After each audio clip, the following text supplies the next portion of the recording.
Last summer on our program, we featured an episode on blueberries when we told you about how wonderfully good for us the fruit is because of its very high antioxidant content. Well, you add to that the great taste of the blueberries, and I think most people would agree it's well worth the effort to grow them here in our Oklahoma gardens. Well, today I just want to go over a few of the maintenance chores that the blueberry plants require, including their pruning. February is the time of the year when we prune most all of our fruiting trees and shrubs, and the blueberries are no exception. The pruning is done in the late winter because we want to come in and remove all of the unfavorable growth, so the growth that is left will receive all of the energy. It'll all be channeled in to those portions of the plant that we want to develop. Another thing that we kind of have to be careful of when we're pruning our blueberries this time of the year is to remember that the flower buds that are going to produce this year's blueberry crop are present on the plant right now. They were formed last summer. So that will influence our decision while we're doing some pruning. Now, right over here, I'll show you the difference between the flower buds and the leaf buds. You can see that flower buds they're fatter, they're kind of a little more rounded in shape. The leaf buds are smaller right here on this young stem and probably a little more pointed. So we're going to have to be careful that we don't cut off a lot of those flower buds when we're pruning our shrub here. Well, I've got my hand pruners and my loppers here, so I'm ready to go. And whenever I start pruning pretty much any woody type of plant, one of the rules that I follow the first cuts that I make are to remove that wood that is characterized by the 3 Ds. That is dead, diseased, or damaged. So we're going to start first with any dead wood just to get this out of the plant. And if we look right down in here, we can see a dead cane coming up in the center. I'm just going to take my loppers, come in here down low, get as low as I can, try not to scratch any of the other canes, and take that one out.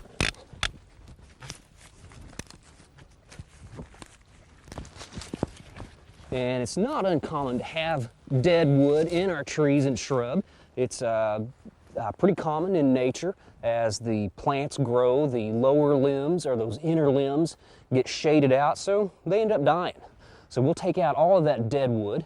And if you have a question of whether a stem or a branch is dead or alive, you can do the thumbnail test to see if it is alive.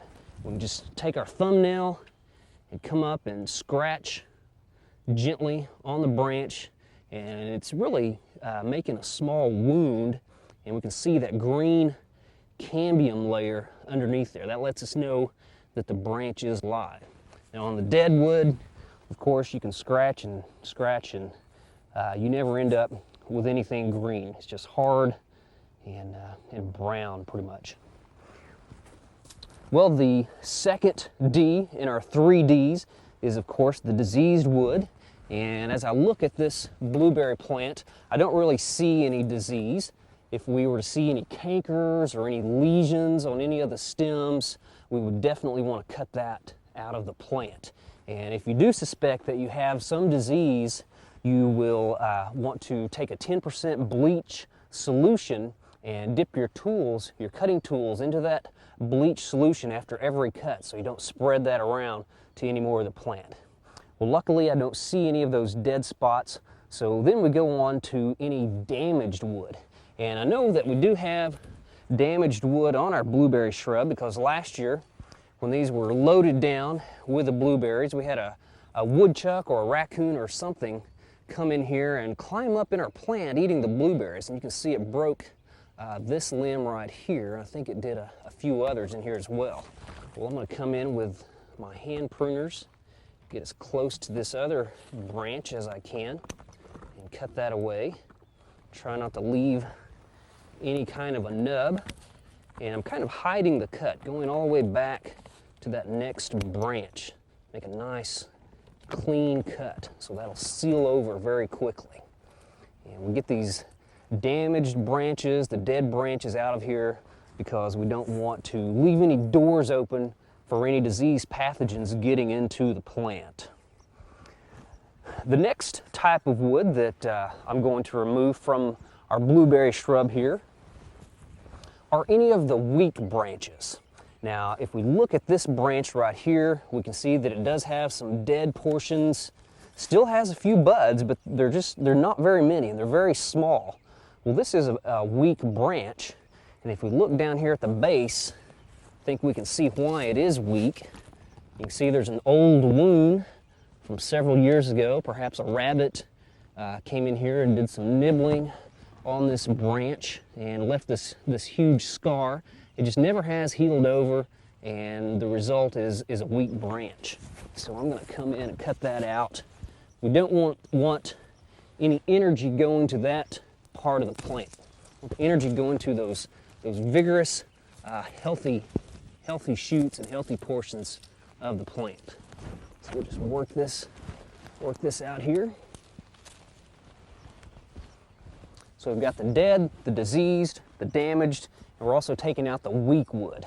Once we get all of that wood out, the next step that I like to do is to come in and see if there are any branches that are conflicting or that are rubbing each other.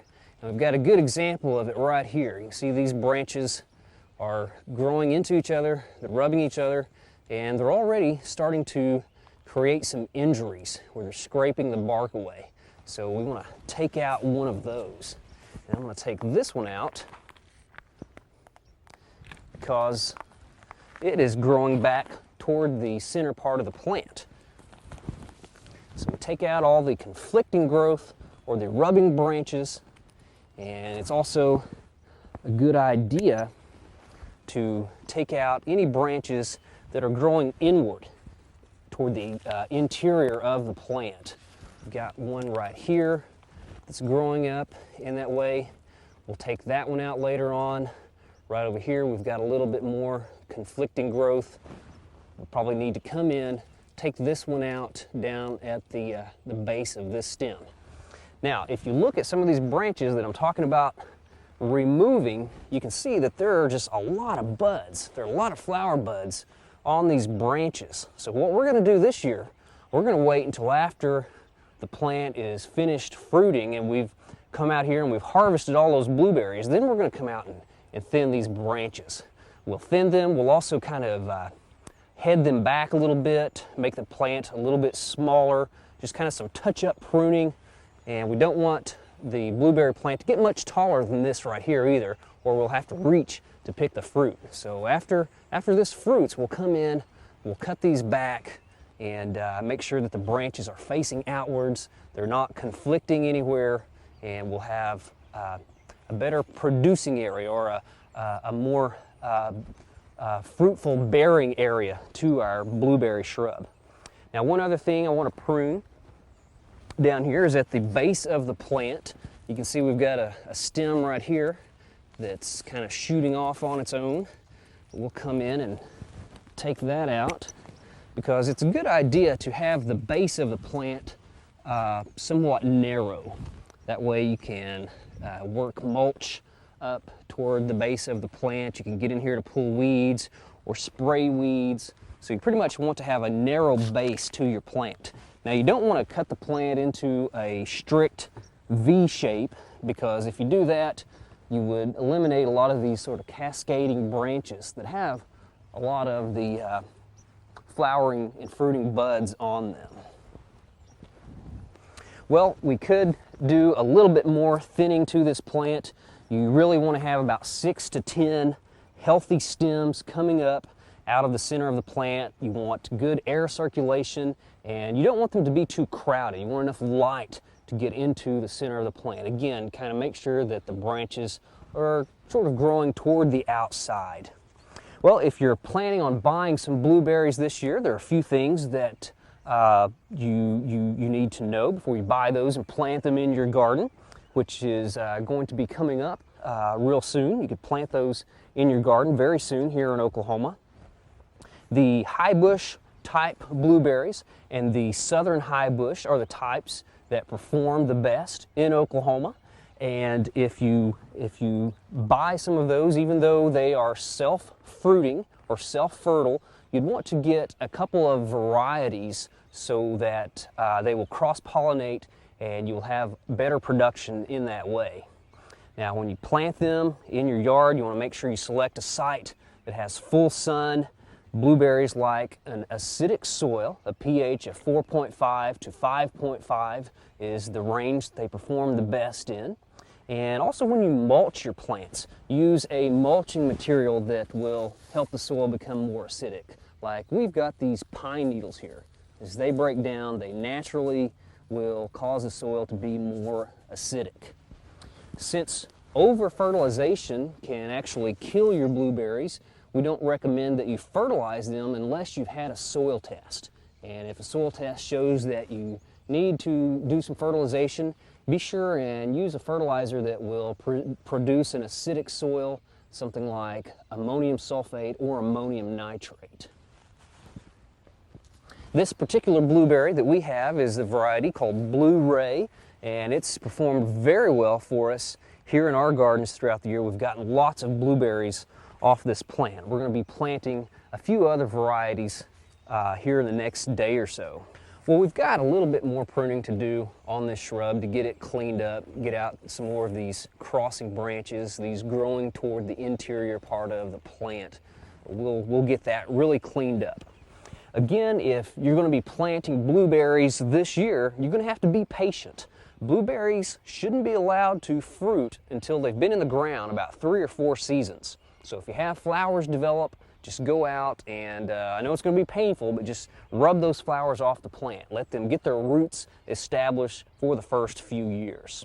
You can check out our fact sheet, Growing Blueberries in the Home Garden, number 6248. It lists a lot of information about what I've just talked about pruning blueberries, their care, and it also lists a lot of varieties that have proven very good here in Oklahoma. You can pick that up at your county office, or you can go to our website, www.oklahomagardening.okstate.edu. You click on resources and you can see all of our fact sheets.